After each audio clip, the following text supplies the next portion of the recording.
All right. Well, good afternoon. I know there has been a lot of interest about the shooting at Wekiva High School this past Friday. I won't be able to answer a lot of your questions because this is an active criminal investigations. So we're just asking for patience as our detectives, who are the best at what they do, continue to investigate and follow up on leads and build their case. So here's what I can tell you. On January 6th, just after 9 p.m., a shooting was reported just outside the gymnasium at Wekiva High School. One teenager was shot, was taken to the hospital where they are in stable condition but with very serious injuries and are expected to survive. This was not an active shooter situation. Detectives do not believe that the suspect or suspects were targeting the school or any event at the school. Rather, they were targeting a specific person. The young person that was shot was not the intended target.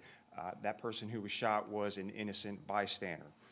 So we are asking anyone with information, no matter how insignificant it may seem, to call Crime Line at 1-800-423-TIPS. And our students can also use the Speak Out hotline, and they have that on all of their social media apps. So as sheriff, there's nothing that is more important to me than the safety of our children at schools. And I know that anytime there's violence or a shooting near our school or on school grounds, that our community and especially parents are scared and shocked.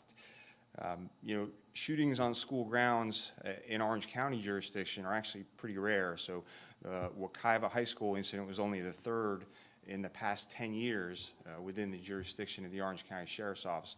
Of course, we did have the shooting in the city of Orlando in November at Jones High School, where a 19-year-old was killed. Two teenagers were arrested in that case.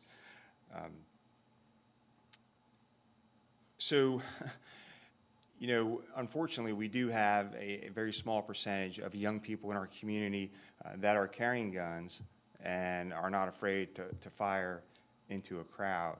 And so, anytime that we arrest young people, no matter what their age, they need to be held accountable when they're arrested for guns and committing violence in our community. They need to be prosecuted and held accountable for their actions. So again, I can take questions, but answers are going to be very limited. It's an ongoing, active criminal investigation. Our detectives are out there, and we don't want to jeopardize anything we're doing. But happy to take any questions. Sheriff, do you have any leads on suspects, and can you give us a sense of whether these are other students or adults? All I can tell you is that we do have leads, and our detectives are following up on all those leads. And I feel pretty good about the direction our detectives are headed. Sheriff, was the school able to provide video to help you in your investigation?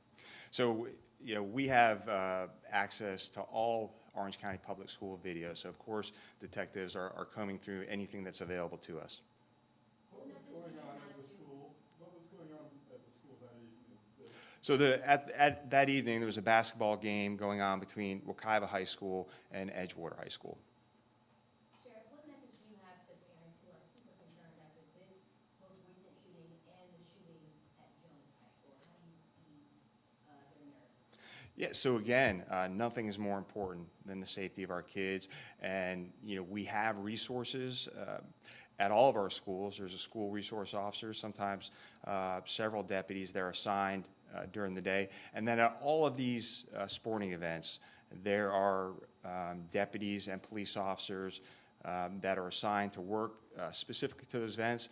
And, especially at that high school, because of the event that happened there, we're going to have additional resources for future games, just to make sure everyone feels safe. Do you find that youth violence any solutions that you're trying right now, are they having an effect in making sure kids aren't getting their hands on guns, or is it still a problem that you feel like it's ignored? All right, one more time. Do you feel like any of the solutions you're trying at the moment to combat youth violence are working at the moment, so it's still too early, or do you feel like do you agree with the Orlando Police Chief that it's a problem that is continuing to get worse? So one of the things that has been very important to me, going back to when I was chief of police in Orlando and now sheriff here in Orange County, was to actually reduce the number of juvenile arrests related to nonviolent, low-level misdemeanor crimes, and we've done that and reduced juvenile arrests by over 50%, all in an effort to target that small percentage who are most violent, who are carrying guns, who are terrorizing people in our community. And I have met with State Attorney's Office to specifically talk about the prosecution of some of these cases. And again, I think these juveniles who are carrying guns and committing violence in our community need to be prosecuted to the fullest extent of the law and no plea deals, because this is the result of that some feel emboldened to commit violence in our community. But yeah, across the nation, there's been a rise in gun violence, no doubt. Sheriff, quick question for you. Do you notice a difference between like the procedures for day-to-day SROs versus doing SRO duties for specific events like games, things that are kind of extracurricular? Is there a difference in the procedure? So all of our school resource officers, they go through active shooter training every single year, and are prepared to risk their lives for the safety of our children.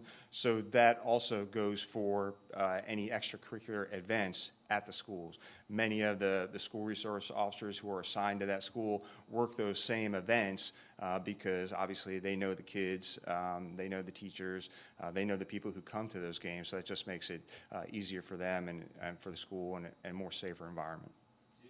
For the witnesses on scene, the shooting, do they cooperate with deputies? Are they able to get statements? So we're asking anyone with information to come forward. We know there are probably even more people out there, and our detectives desperately want to talk to anyone who has information about this case. Sheriff, you specifically mentioned shooting into a crowd. Was this a shooting into a crowd situation? So I'm not going to talk about the specifics of the case.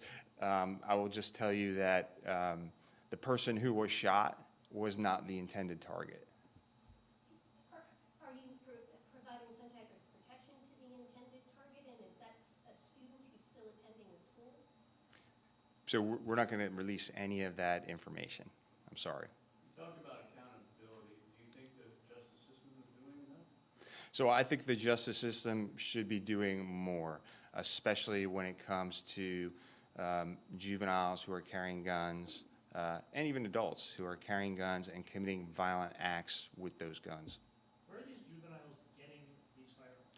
So most of the guns are stolen. So that's a great reminder for our lawful gun owners out there, who get lazy and leave them in our cars.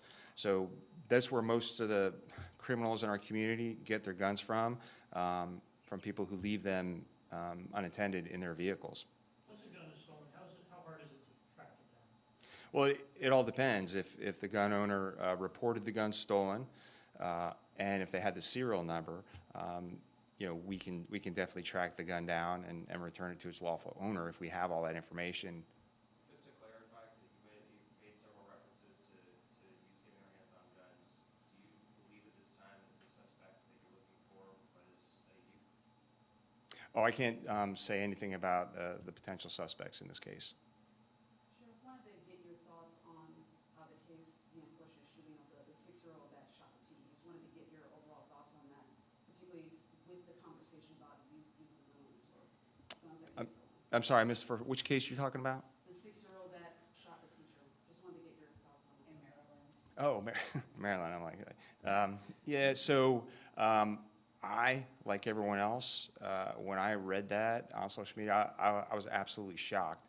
And definitely our parents, caregivers, need to be held accountable. And being a gun owner is hard work, right? And there are many lawful gun owners throughout our nation, but it's hard work. We have to secure our firearms. We have to make sure that there is no way possible that anyone could get access to a firearm, especially a child. And I don't know the specifics about that case, but I would imagine there's far more going on with that family than just an unattended firearm, and it's tragic and senseless. Do you have a timeline to wrap up this case here?